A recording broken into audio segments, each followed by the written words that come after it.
Welcome to the Tudor Dixon Podcast. We're excited today because we have a reporter from Campus Reform. Her name is Emily Sturge, and she has been reporting on everything that's going on in campuses. Obviously, we know that there's a lot. We've seen a lot of indoctrination on our college campuses. But I think in the wake of what we saw in Utah and what happened with Charlie Kirk, we're keeping a closer eye on this. So, Emily, thank you so much for joining me today. It's great to be with you. We have a lot to get into. We do, absolutely. And first, I want to talk about this group that had the Nerf guns on college campuses and the plan for that. Can you explain a little bit about that? Absolutely. So in the wake of Charlie Kirk's assassination, I think everybody in this country can agree that there is a political violence problem, particularly among Generation Z, and it goes right back to our college campuses. It goes right back to social media. But really, our higher education system has normalized this idea of political violence. And I've been reporting on professors celebrating Charlie Kirk's death. And then also this instance at the University of Washington, a leftist student group there planned and advertised an event where it was set up like a carnival game, and they wanted to have dartboards of political figures and then practice shooting them with Nerf guns. This is just a couple weeks after Charlie Kirk's assassination. I have no words. It's completely tone deaf, out of touch, violent, divisive, all of the above. The university advertised this event on their website, and then The university actually advertised this event. It was on their events webpage on their website. We found it. We took screenshots. The university did take it down. And then I've been trying to get in contact with members of the university, faculty there. And the ultimate response that I've gotten is they say that it doesn't align with their values, but they did allow it to be published on their website. Now, I don't believe that the event took place. I think the students realized that they were really setting themselves up for disaster by holding an event like this. So the university says that no Nerf guns were brought to campus, but it's the fact that somebody approved this event. It made its way to the university website, and students are comfortable promoting events like this on campus because their professors have emboldened them with such violent and divisive rhetoric taking place in the classroom. Students are okay with bringing that violence and divisiveness to the campus quad too. I have heard so many stories from people since we experienced this assassination, which is shocking to me because our kids have never seen this. We've never seen this in our lifetime. We have students on a university campus who witnessed the assassination of a political figure, and you have professors who are cheering it on. And to think that that would have happened 2 weeks after Charlie's death, that a university would actually promote the act of shooting a political figure in the face. It's unbelievable, but it doesn't shock me at all. I've also reported multiple professors who've made comments in the classroom celebrating Charlie Kirk's death. A UPenn professor celebrated his death, called him the head of Trump's Hitler Youth. At Ohio State University, they have a medical center there, and a respiratory therapist there called Charlie Kirk a waste of oxygen, how ironic, and then said that Charlie Kirk might be worth something to the vultures. That's the rhetoric coming from university professors. They are spreading that in their classrooms. They're spreading that on social media. They're emboldening students to carry on that similar rhetoric with carnival games like at the University of Washington, where students plan to shoot political figures with Nerf guns. So it's not shocking. And then I think back to when we saw the attempted assassination of the president, I also reported some of the divisive rhetoric from professors on that too. Professors that were actually upset that the attempted assassin, Thomas Matthew Crooks, was not successful. You know, I think as I listen to this and I see these words that you talked about, the University of Pennsylvania saying that he was the head of Trump's Hitler Youth, the University of South Dakota saying he was a hate-spreading Nazi, Ohio State, as you said, calling him a waste of oxygen. As I read all of these and I see what they're saying out there, I also think about how the left has indoctrinated students into thinking if you say something, then you are dangerous. If you speak in a certain way, then you are violent. And that has created this narrative of if speech is violence, then you can go after those people with violence the same. We've talked about this on the podcast. But here it is a totally different thing when you hear about professors in the classroom saying things like the head of Trump's Hitler Youth. I mean, that was a genocide, and they're calling him that in the classroom. That allows students to have a totally different view of how they deal with things like this. So professors in the classroom are using this word constantly, fascism. Students feel emboldened to promote violence on their campuses because they're hearing that from their professors. I think back to, we reported a story at Campus Reform a while ago where RAs in dorms were actually, they were remarking Trump supporters as dangerous, and they were providing directives to students saying that, having Trump supporters in dorms, having Trump flags is something that's dangerous, something that we need to watch out for. That's how our higher education system has treated conservatives for so many years. So it's not surprising that now we're seeing professors that are promoting such violent rhetoric in the wake of such a violent assassination that's really, really impacting young people. Young people are mourning Charlie Kirk's assassination, and professors are just tone deaf to it and actually promoting violence. Yeah, I want to actually share a clip that Charlie shared just weeks before his death. I mean, I think it was the middle of July when he shared this. It's from Belmont University. And the reason I want to share it is that they recently fired a professor for calling Charlie Kirk an amplifier of fascism. And I just wonder if there's a little bit, after Charlie shared this about the university, I just wonder if there's a little bit more scrutiny there, which I appreciate. I have to say that the universities that saw this and they said, we've got to get rid of this, we've got to make sure these people are no longer employed on our campus. That's important because you have people who are teaching our youth, and you have too many universities today that look the other way, or they're actually promoting this.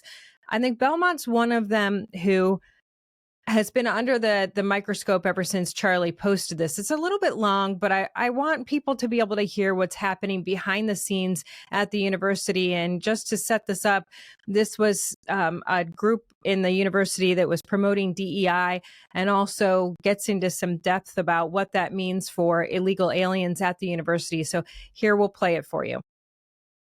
We're always going to keep doing what we're doing. The work never stops. We just change on how we talk about it. Obviously, you can tell I'm very passionate about stuff like this. We always try to just adapt to what's happening around us, but that doesn't mean like what we're focusing on completely stops. So we definitely have to navigate very carefully and just cautiously, just because we just don't ever know, especially with like the ICE raids that are happening in the city. That impacts our campus. We do have undocumented students here. Yeah, we don't communicate to anybody externally who's undocumented, who is. And so, like, yes, we know who it is. Faculty don't really know. How could they?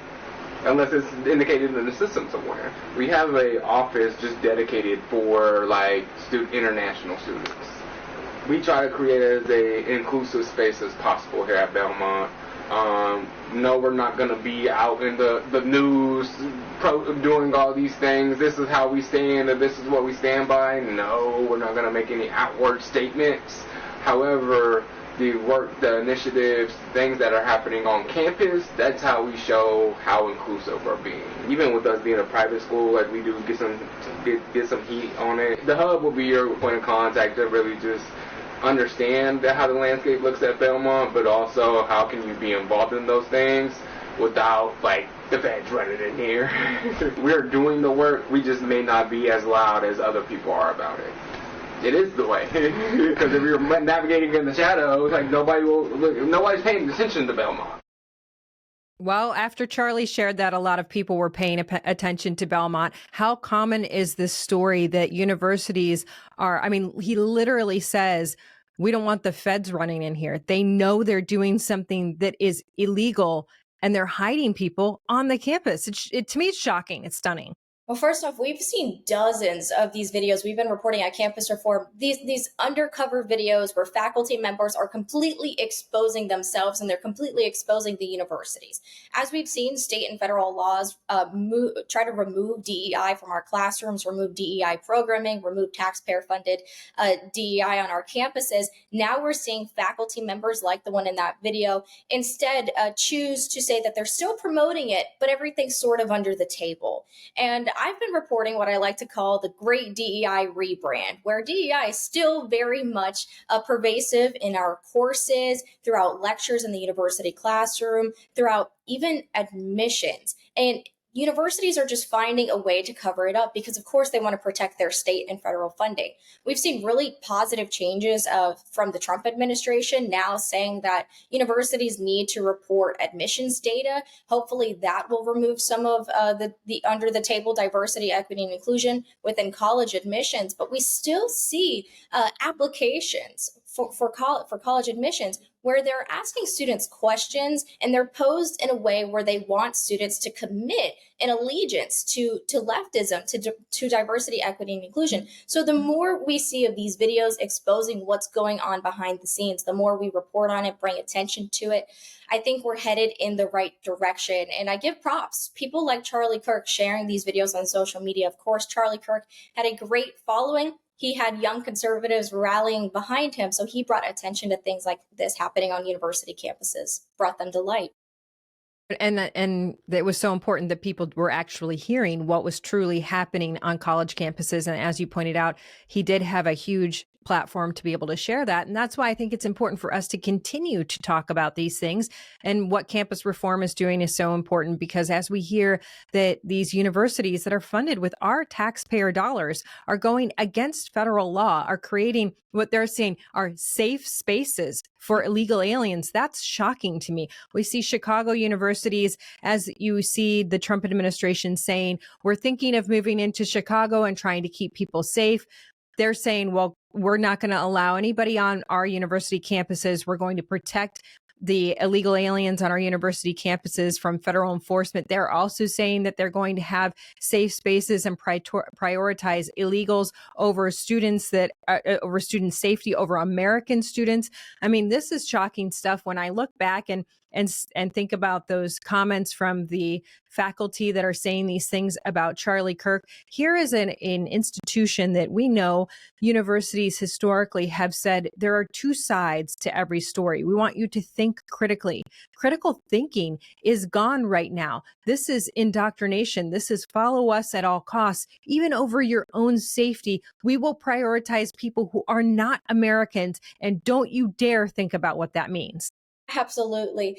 And let's go back to all of these resources for illegal immigrant students on university campuses. Everything that you can think of: free legal services, deportation defense, scholarships, career services, things like that. I've been reporting on universities across the country, and we've actually exposed at Campus Reform over 40 universities that have what they call sanctuary campus policies, where they refuse to protect students, but they vow to protect lawbreakers, and they won't allow federal authorities to set foot on their campus. They won't allow immigration agents onto campus. They won't allow them into campus buildings. They're also vowing to protect the student personal information. They won't hand that over to authorities. So universities are so set in their ways. They want to protect these lawbreakers. They want to make universities safe spaces for criminals. But you know what? There are so many young women on these campuses. There are so many students that are vulnerable. They don't need to be in a place surrounded by criminals. I think back to Laken Riley, and I certainly don't think that her parents would think that it would be a great idea, these campus sanctuary policies. Campuses need to protect students. They also need to protect conservative speakers. We just saw the assassination of Charlie Kirk. That opens up a whole bigger conversation about campus safety policies. And I've been reporting how campuses have been, like I said, prioritizing the safety of criminals instead of students. I'm here in Washington, D.C. I also see the campuses here, like American University, George Washington University, Georgetown. Those cops, not all of them have guns. They're not armed to handle criminals on campus, but they're trained in diversity, equity, and inclusion. We know that DEI is not going to stop a criminal when a criminal sets foot on campus. Students need to be protected. We need to see across this nation, in red states and blue states, we need to see campus safety policies that actually prioritize safety so that we can prevent future tragedies like Laken Riley's event or Charlie Kirk's assassination. campuses are protecting the message now. They're protecting the liberal, far left, progressive message rather than protecting the students. And they're actually not setting students up for success. That's the thing that is so shocking to me as I hear the amount of effort that goes into protecting the message.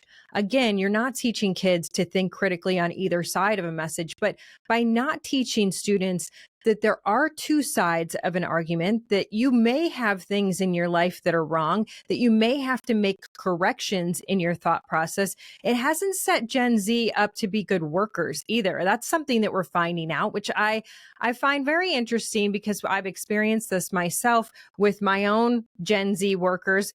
Gen Z is now we're finding in studies that they need 71% of managers are saying they need praise just to meet basic expectations at work.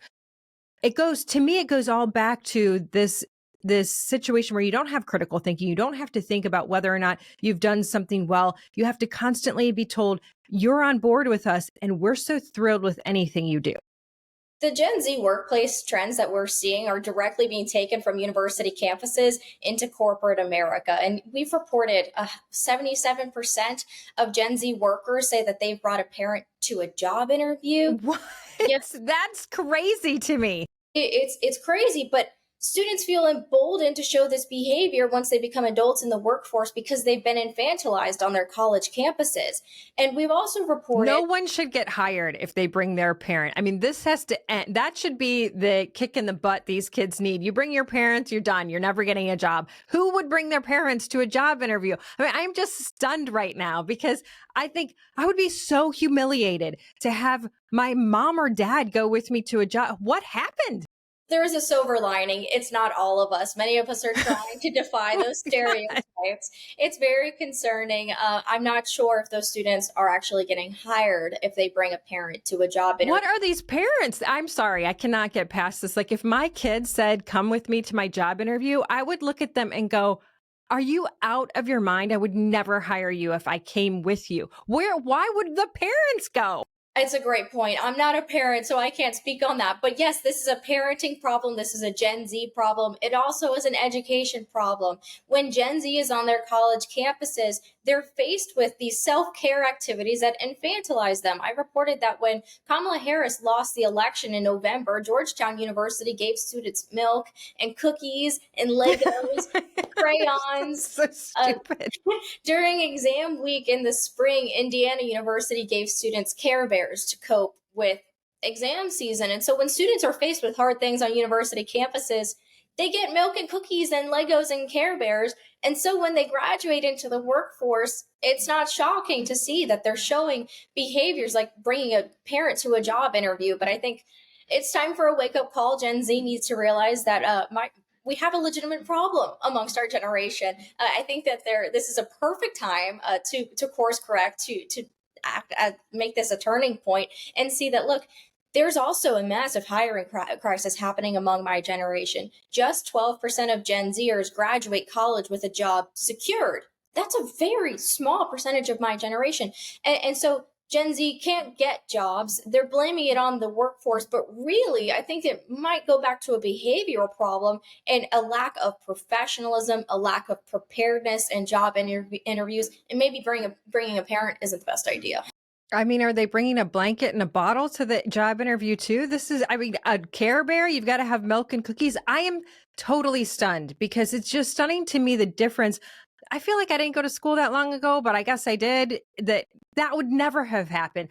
It makes me question how much credit card debt do these kids have? And I say that because if you think you are entitled to everything and you come out of school and you don't have money, how do you, these kids are getting Starbucks every day. Everybody I know that is from the millennial and the Gen Z generation, they're all going on these phenomenal vacations. I'm like, how are they affording these vacations? I couldn't do this when I was young and I had a pretty good job, but we couldn't go on vacation constantly. Is the credit card debt just through the roof? Yes, and it's because of social media. Many Gen Zers are trying to promote this idea on social media that they have the perfect life, they have the perfect lifestyle, vacation, relationship, perfect car, everything. But we know social media is not reality. And we know, but I don't know if they know. I really don't. And I'll tell you, once again, there's a silver lining to this. There always is. Not all of us Gen Zers are like this. I'm here in Washington, D.C. I am surrounded by young people that picked up their lives and moved to Washington, D.C. because they were so fired up to serve in this administration. This city is filled with young people right now, young people everywhere you look, because they're so energized to serve the government in any capacity, whether it's on the Hill, in the White House, or even just reporting on what's going on, working with a media organization, working at a think tank. There are so many young, inspired Gen Zers who are truly going to be the future leaders in this country. So I'm an optimist. I have a lot of hope for my generation too. This is why Charlie's message was not just one of politics, but it was also one of Christianity. And for all of those who criticized him for his faith, they have to understand that with Christianity comes a lot of personal responsibility. I mean, the Bible is not a passive item. Following God is not passive. Following God is an active, you have to be actively involved in your faith. And that also means that you take responsibility for things in your life, which then leads you to actually be a good citizen and be an involved citizen and a good employee. I mean, I see that you're reporting that 38% of Gen Z employees that received constructive criticism called out sick the next day. But the more shocking thing is 27% quit their jobs. I mean, more than a quarter of Gen Z, if you give them any type of criticism, they just leave altogether. What is that like for employers to say, man, if I go out and say anything, a quarter of these kids are just going to quit? That's not okay. No, it's a lot of pressure on employers, and it's not much incentive to actually hire young people. So it's not helping my generation as a whole. But these statistics are a result of the lowered standards within the higher education system. We are seeing what we call grade inflation, where universities are handing out A's like candy. For example, at Yale, over 80% of the grades at Yale are A's. And so as standards have been lowered, professors are just giving students higher grades, even though they're not putting in the work. They go to the workplace and they expect the same behavior. We've also seen the SAT, the ACT actually shorten their tests, lower the standards on those tests. And so students get a pretty high score. And, it's because of those lowered standards. That's why so many Gen Zers get to the workplace and they expect praise. Well, they're used to getting A's and they're used to getting high scores, even when they maybe don't deserve that high of a grade. We've also seen other universities completely eliminate failing grades altogether. An example is Western Oregon University. You can't make anything below a C there. So you can just not even show up. You can't make anything? What does that mean? There's no D's and there's no F's. Students aren't allowed to fail at that university. So students can put in Don't hire kids from that university. Zero work. They don't have to do anything and they can still pass with a C. It's completely unfair, I would say. It completely goes against meritocracy. This is what creates weak societies, is teaching students that this is okay in the classroom. And then once again, they're taking that mentality of mediocrity. Students are taking that to the workplace upon graduation. The best innovations in this country have come from failures. Well, that's such a great point. But when you can't make anything below a C, students aren't inspired to put in any work whatsoever. Students aren't motivated to go to classes. They don't have to do anything and they can still pass. Students are just, things are not going right at schools like that. But once again, I'm an optimist. I have a lot of hope. There are a lot of hardworking Gen Zers, maybe not on that campus, because if you're a student on that campus, the difference between an A and a C could be a ton of work versus never showing up. There's not much motivation there for students to actually put maximum effort. But there are many wonderful schools still throughout this country where students are training, they're preparing to become the leaders of tomorrow. And I'm not blaming your generation because I've seen my generation as parents, and gosh, I'm trying to remember this. So a few years ago, my girls were in first grade and this was second grade. And the second grade teacher said that there was a kid that came that she had to take out of the classroom because he shoved a pencil in another kid's eye. It didn't go all the way in, but his goal was to poke the kid's eye out. Pretty aggressive, right? So she took the kid out of class and the mom came in the next day and said, but did the kid lose his eye? Oh my gosh. Okay, well, But what is happening to parents? No, that is not the answer. You did not say he didn't lose his eyes, so should we really be mad? Yes. Where are the consequences? It's like my generation has refused to give your generation any consequences whatsoever. What were we thinking? I think back to the violence on our university campuses when we saw the anti-Semitic protests completely take over our university campuses for pretty much over a year. And the reason why all of that violence was allowed to fester on college campuses was because there was no accountability. There was no consequences. University administrations like at Columbia, Harvard, the Ivy schools allowed this violence to just take over campus to the point where students had to go and have their classes online. They couldn't even go on campus because of the encampments that were taking place. I was very lucky. I was a student at the University of Florida during that time, and I saw when pro-Palestinian, pro-Hamas students attempted to set up an encampment on campus and harass those around them. My university shut that down very quickly. Law and order was carried out. These students were held accountable. Those who were violent and were assaulting those around them, they were arrested. And so there's such a difference between the way some university campuses handled it.